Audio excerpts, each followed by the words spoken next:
This is, one of the more devastating crimes that, has happened in Clinton County. It was July 2nd, 2006, when 75-year-old Thomas Hefton and his 76-year-old wife Viola were murdered in their daughter and son-in-law's rural St. John's home.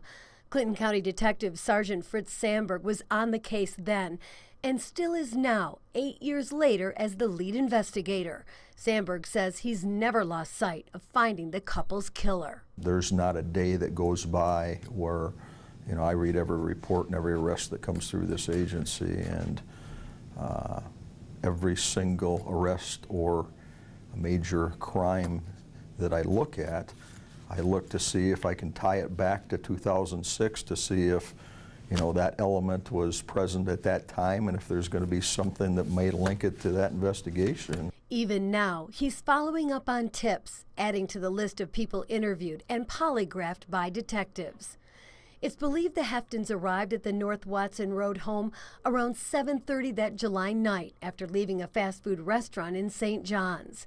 Then 2.5 hours later, just before dark, neighbors remember hearing gunshots. Their daughter Sandy and her husband Larry, along with the couple's 2 sons, had been away at a family cottage in the UP when the unthinkable happened. Were you the first one in the house?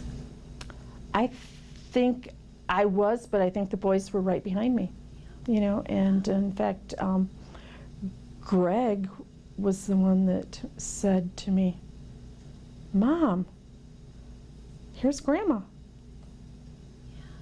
And I turned around and I just said, "No."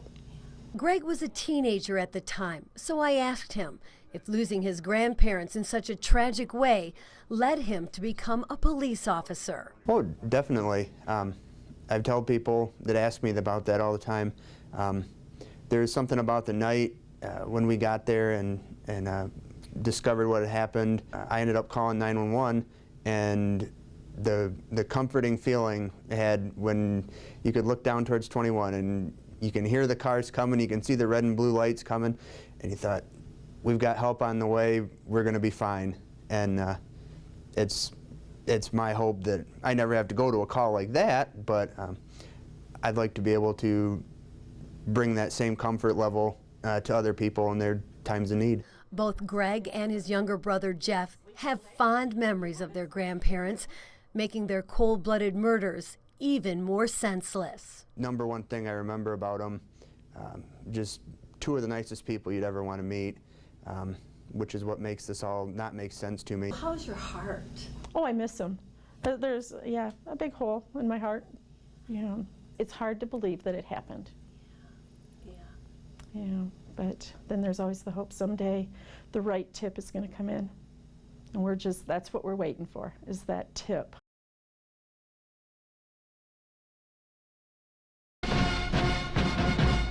We were so proud of him in being a drum major with the MSU band, and that was just his dream come true, being a drum major throughout all of his high school and junior high years, and then to be able to be a drum major at a major university was just wonderful. But that dream was short-lived. Henry Baltimore, a 21-year-old junior at Michigan State and co-drum major for the Spartan Marching Band, disappeared without a trace 41 years ago in May of 1973.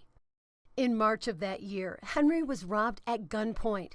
2 men entered his Oak Hill apartment in East Lansing. They tied him to his bed, pistol-whipped him, and then stole several things, including cash. Police in Flint arrested Roy L. Davis for the crime. Henry testified against him at his first court hearing. He was asked to testify again at Davis's trial, but he never got the chance.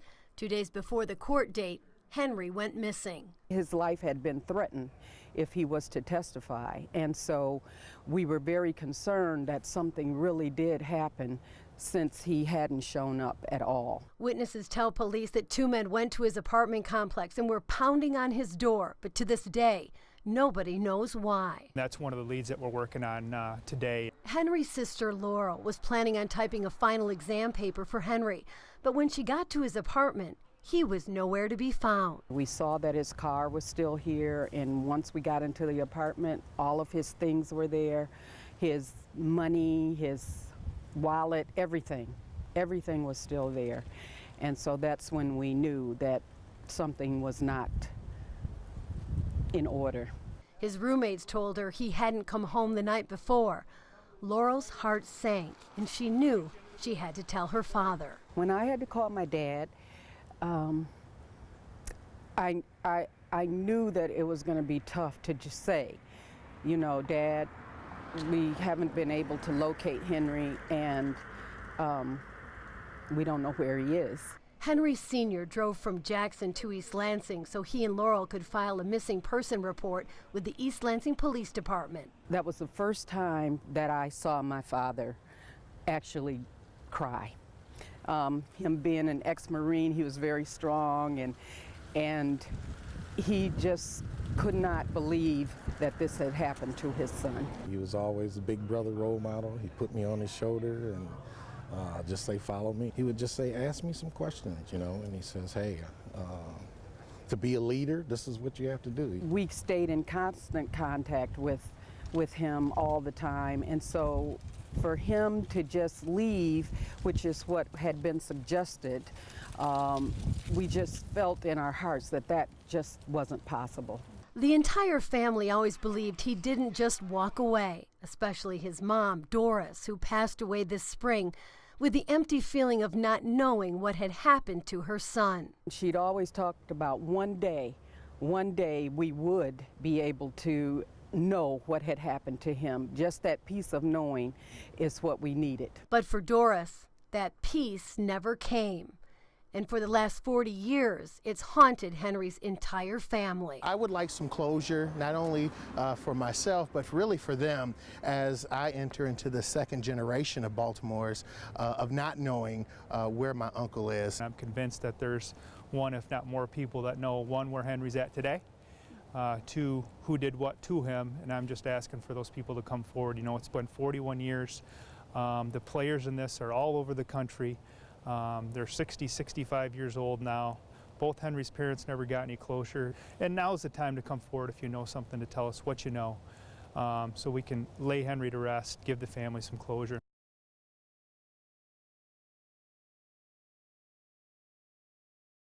In the very beginning was absolutely not.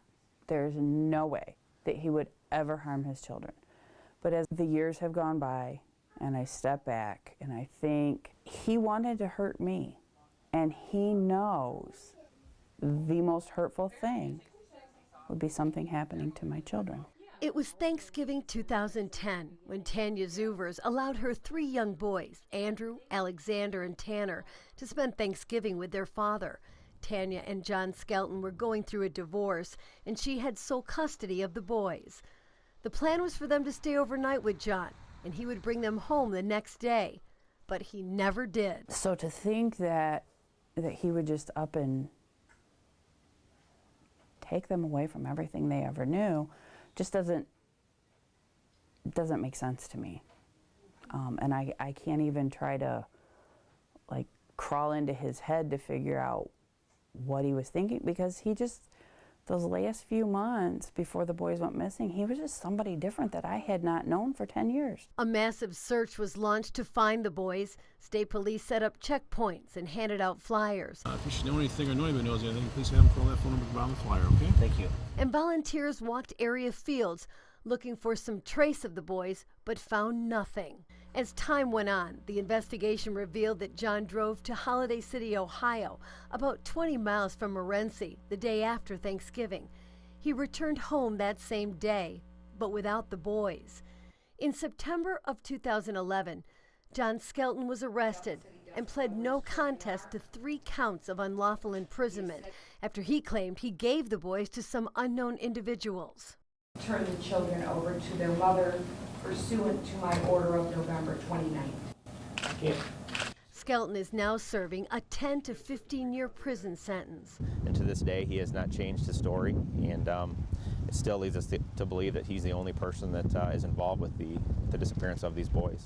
Over the years, investigators have followed up on more than 1,400 tips, But the boy's disappearance is still a mystery. Detective Sergeant Jeremy Brewer with the Michigan State Police is now the lead investigator on the case. This case is getting a lot of attention. It's one of the highest priority cases in Michigan at this point. It still is years later, and it will continue to be until we get some answers. When the FBI came to us and said, this is what we believe, very devastating. But that night was probably the first night I had slept through the night. It was almost like a calm came over me that I know where my boys are. If in fact he killed them, I know where they are. They are safe. They are loved, and I will see them again.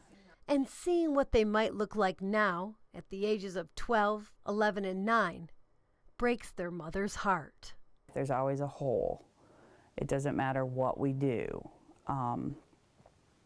If we're just getting together for an impromptu, spur-of-the-moment family supper during the week or family Christmas, there's always that empty spot. I can't accept what he's done. It's not acceptable to me, but it is my reality. So I have to endure, I guess, but not accept until I have 110% concrete. We have those answers. And maybe someday.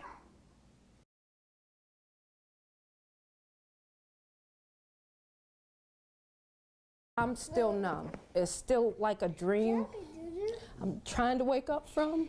It's the last thing we thought we'd be going through. This is something that is undescribable. Our family's hurting in so many different ways that it's unreal. Heartbroken, holding on to the only link they have to their son, his children. The father and mother of Marcus Basie II left now to raise their grandchildren without their son, who was taken too soon. A young man who carried his father's name, murdered at the age of 23.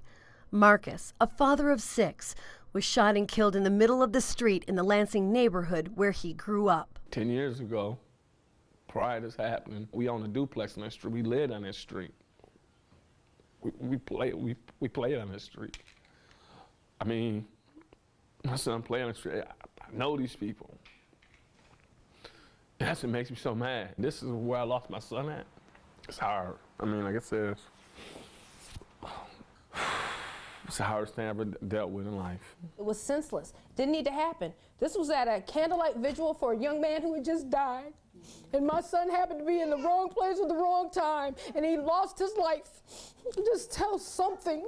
Both of Marcus's parents are pleading for someone to come forward to share what they know about what happened during those early morning hours of September 2nd, 2013. The people that were there that night, that really knows what happens, the ones that's ducking and dodging and telling stories to everybody else, go to the police.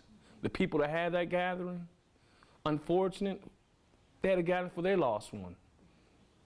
And then people come with guns to your gathering, and you know who did it, you've seen this, and it's no sorry, this is done on purpose. Marcus was at a family gathering in the 3200 block of West Holmes Road. It was also an impromptu memorial service for another young Lansing man who had just died.